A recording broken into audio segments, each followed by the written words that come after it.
Finally, I don't have to see you anymore. You've been living here without paying, but now it's time for you to go.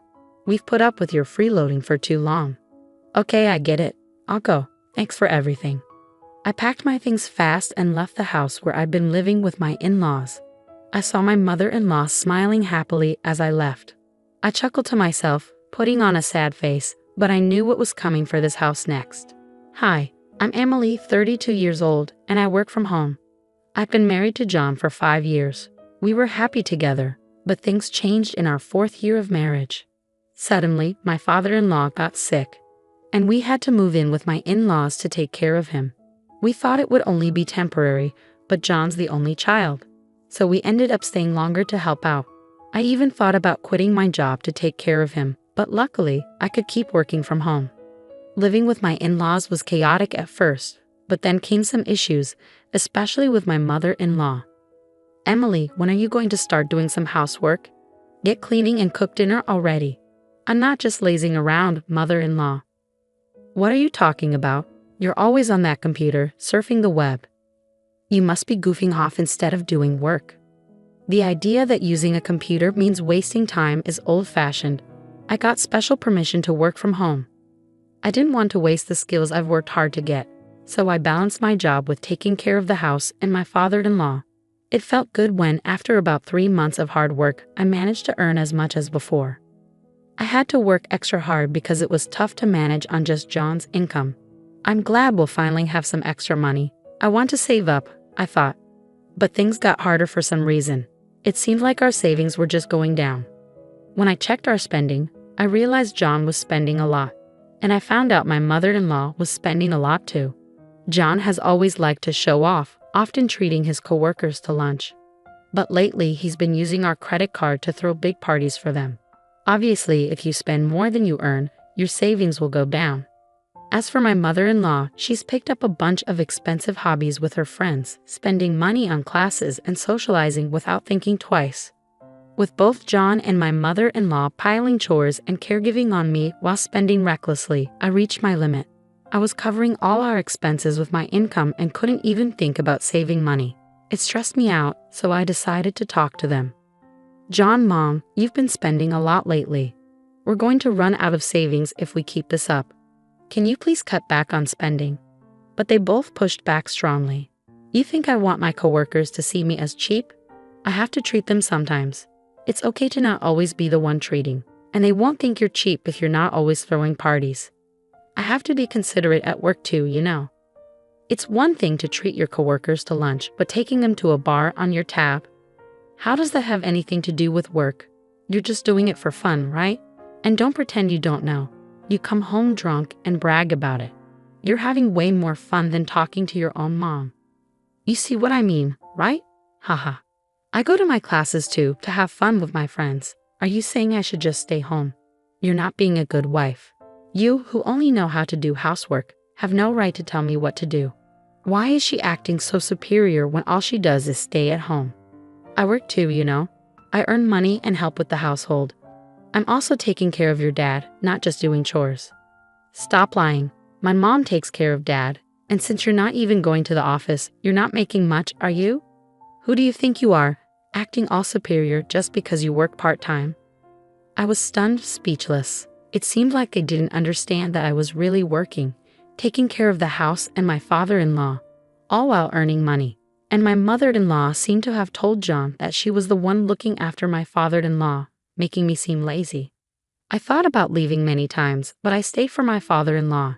He's always been kind to me since I married John, always saying, "Emily, I'm sorry you have to put up with so much." Father-in-law, I don't mind taking care of you. What are you talking about? I feel bad needing care, but I feel worse about how your son and wife are treating you. They're taking advantage of you, aren't they? Well, yes, we couldn't make ends meet with just John's income. It's all thanks to your hard work that we're getting by. Father-in-law, you knew. It turned out my father-in-law had known about our household situation all along. Whenever he needed care, he'd thank me and speak kindly to me. I loved him dearly, so taking care of him wasn't a burden at all. But I worried about what would happen to him if I left. So I decided to look after him diligently until he passed away, which happened about a year later. At his funeral, I cried the whole time, grieving deeply for him. But my mother-in-law, without shedding a tear, coldly asked me why I was crying so much. It was clear she wasn't grieving like I was. So I replied, "My father-in-law has passed away. Of course I'm sad. I've been taking care of him all this time." Upon hearing my reply, my mother-in-law exploded with anger, as if I didn't take care of my husband at all. But the truth was, she hardly took care of him. Instead, she took advantage of me, avoiding both housework and caregiving by claiming she was too busy with her hobbies. Yet she always managed to find time to go out. She played the victim, pretending to cry in front of relatives. From the outside, it looked like I was the bad daughter-in-law. People would say, "Stop being so hard on your mother-in-law." Some even took her side and blamed me. I was just grieving my father-in-law's death, but even strangers blamed me, which made me furious. I chose to distance myself from our relatives. Then, John noticed me and approached to complain. "So you embarrassed my mom in front of our relatives, huh?" "What? I don't understand. I was just crying and grieving your dad's death. Then, your mom came out to me, making snide comments. That's all. I heard you were talking like she did nothing for my dad." "I didn't say that. I was just saying how sad I was that your dad, who I had been taking care of, passed away. Maybe it sounded like I was blaming your mom because she didn't do anything. But in reality, are you looking down on my mom?" "No, I'm just telling the truth. And if you're so upset, you should have helped me out. Don't you think you could have taken better care of your own dad?" "Why are you blaming me too? I'm not involved in this. You're his son. Didn't you feel any responsibility to take care of him?" "I had work. It was your job as a housewife to take care of him." "That's not fair. I have work too, so that doesn't make sense." Our argument got heated, and panicked relatives intervened to break it up. Though the argument stopped, my husband and I didn't speak for the rest of the day. Later, after handling all the funeral arrangements, a lawyer talked about the inheritance. "I'd like to discuss the will regarding the inheritance after your father-in-law's passing. It states that the family home and land will be given to his son John, while the remaining assets will be split equally between his wife and daughter-in-law, Emily." "What? Why would Emily get a share? I'm his wife. Shouldn't everything else be mine if John gets the house and land?" "Your husband wanted to acknowledge Emily's dedication to his care. He wished to leave her a portion of the inheritance as a gesture of gratitude. This was his decision, and it cannot be changed." "Ah, I understand now.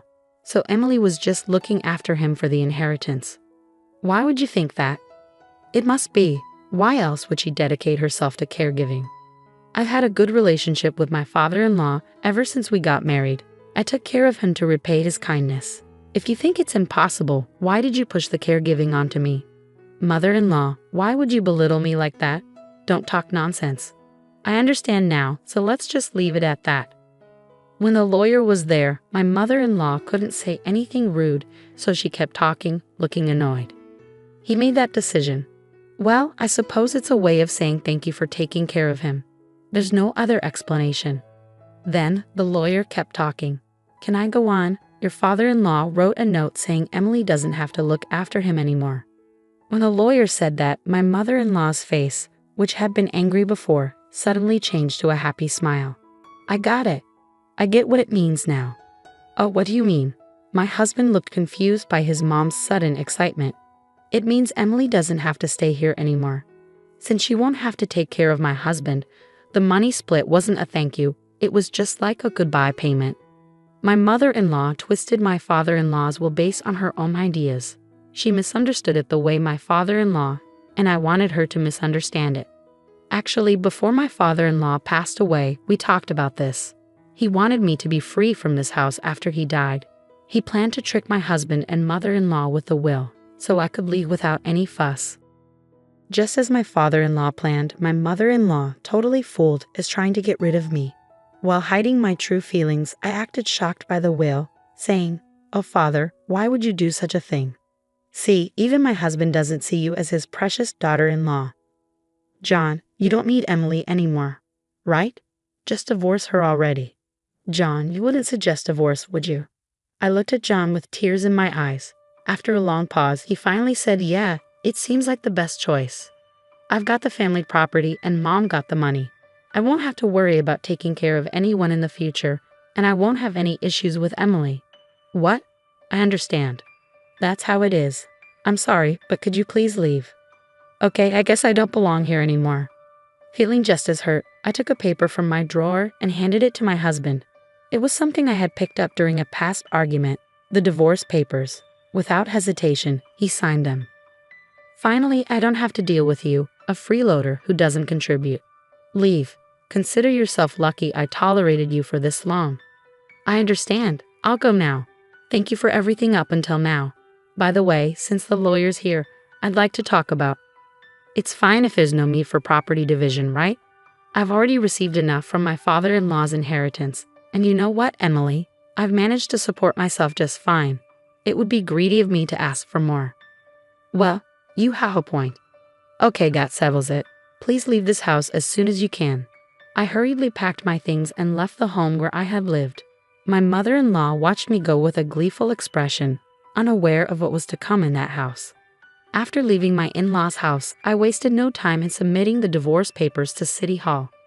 When I arrived at the apartment I had rented ahead of time, I couldn't contain my excitement as I shouted in the spacious room. Yes, I'm finally free at last.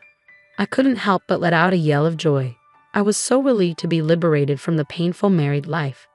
I owe a huge debt of gratitude to my father-in-law, who orchestrated my escape from that house. Since then, I've been enjoying a comfortable life on my own.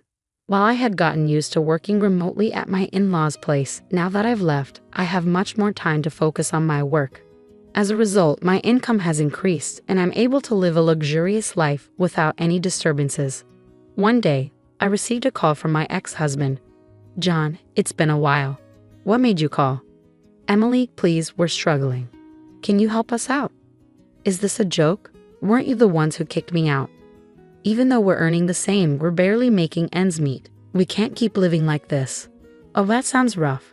I decided to lay it out straight.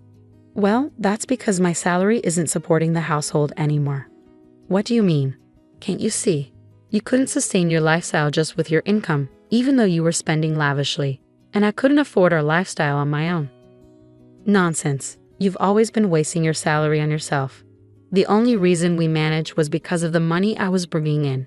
At your ages, your spending habits, both you and your mother, are just ridiculous. What? So how much were you making, Emily? Let me think. It was around $4,800 a month back then, I think. You were making that much. Yes, I was. But you never knew, did you? By the way, now that I'm not held back, I'm making even more. Haha. Even over the phone, I could sense my ex-husband's surprise. Emily, what do you say we give living together another shot? Huh? Kicking you out was a mistake. We can start over, can't we? What are you saying? You're just interested in my money. No, it's not about that. I've realized I still love you, Emily. Don't be ridiculous. I have no interest in going back to you. By the way, what about the inheritance your mother got? You should still have plenty left from that, right? Well, it's almost gone. There's no way she got around $100,000, right? You couldn't have spent it all so quickly. We went shopping and took trips overseas. Plus, we lost almost half of it in casinos. Both of you are beyond help. I'm speechless. I'm a stranger now. I can't do anything about it, and I don't want to. But don't say such cold things. Help us. I don't care. I'm hanging up. Don't call me again. After ending the call, I promptly canceled my ex-husband's phone contract. I had no clue what happened to him and my ex-mother-in-law after losing all communication means. However, nearly a year later, as I passed by their house, I noticed it had been demolished. They must have had to let go of it due to financial troubles. But honestly, it wasn't my concern anymore. As for me, I decided to fill my newfound free time with a new hobby and started attending a wine class I'd been interested in. There, I met a man 2 years older than me who showed a keen interest in me. After a year and a half of dating, we tied the knot. He's a down-to-earth and kind-hearted man, making waves at a prestigious company and earning a good salary. He respects my work, and we share a happy married life built on mutual respect. Lately, I've been pondering if this newfound happiness was a gift from my father-in-law,